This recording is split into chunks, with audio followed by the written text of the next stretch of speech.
एक बंदा प्रोग्रेस नहीं कर रहा था, डेवलप नहीं हो रहा था।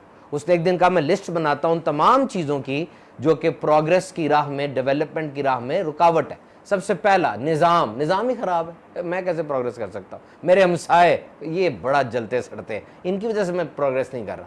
मेरे कोलीग्स, और ये ट्रैफिक की लाहौर की इतनी बंद रहती, मैंने कहा प्रोग्रेस करनी, और गाड़ी मेरी चलती ही नहीं, इसकी तो एवरेज इतनी ख़राब है, मैं प्रोग्रेस थोड़ी कर सकता। मेरे दोस्त, ये जो पढ़ाई मैंने की है, मेरा कोच, मेरा उस्ताद, मेरा स्कूल, ये वजूहात है, मैं कामयाब कहाँ हो सकता हूँ, कभी भी नहीं हो सकता। उसने लिस्ट बनाई हुई थी।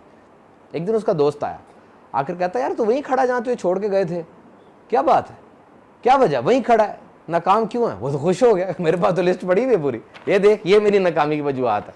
उसने पकड़ी, एक एक करके देखी, आराम से पढ़ी और कहा ठीक है, ये वजूहात तेरी नाकामी की है, एक अहम तरीन वजह तूने लिखी नहीं है। कहा क्या? कहा तेरा अपना आप, योर ओन सेल्फ,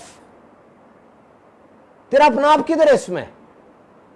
उसने फिर 4 मौसी के पास नौकरी की और फिर उस सफ़े को फाड़ा और नए सफ़े पे एक जुमला लिखा सिर्फ, और क्या था? वजह मेरी नाकामी की, आगे ना बढ़ने की कौन है? मैं खुद। Remember, it is not what happens to you, it is what you do.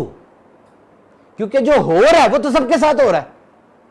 कल रात सूरज गुरूब हुआ, 7.5 अरब लोगों पे गुरूब हुआ, लेकिन जब गुरूब हुआ किसी ने मुसल्ला बिछा लिया और वो नमाज पढ़ने लग गया, किसी ने कुरान मजीद खोल लिया, कुरान पढ़ने लग गया, किसी ने अपने प्रोजेक्ट पे काम शुरू कर दिया, किसी ने क्लाइंट से मीटिंग की और उस चीज को एग्जीक्यूट किया, किसी ने नावल पकड़ लिया सारी रात, किसी ने फिल्म लगा ली। Now that stimuli was one, एक काम हुआ सूरज गुरूब होने का, हर एक का अमल अलग अलग है, तो फिर नतीजा भी अलग ही होगा ना। The sign of maturity is when you are taking full responsibility of everything. ये साइन ऑफ मेच्योरिटी है कि आप चीजों की जिम्मेदारी लेना शुरू कर रहे हैं।